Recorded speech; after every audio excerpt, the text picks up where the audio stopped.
بسم اللہ الرحمن الرحیم۔ ایک ایسا عمل جس سے ہر دعا قبول ہوتی ہے۔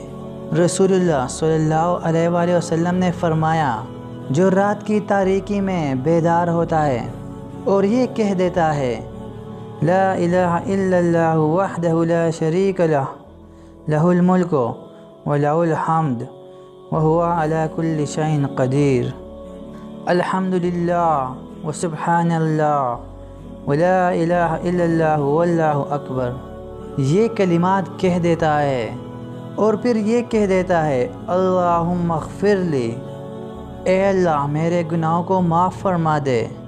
یہ دعا کرتا ہے، جو وہ چاہتا ہے اس کی دعا کو قبول کر دیا جاتا ہے۔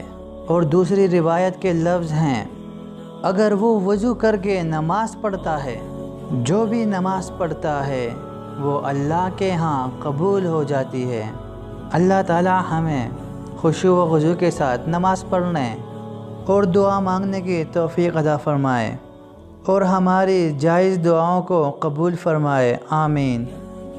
اگر ابھی تک آپ نے ہمارے اس چینل کو سبسکرائب نہیں کیا ہے تو ہمارے اس چینل کو سبسکرائب کریں تاکہ آنے والی ویڈیوز بھی آپ تک پہنچ سکیں۔ ویڈیو دیکھنے کا شکریہ۔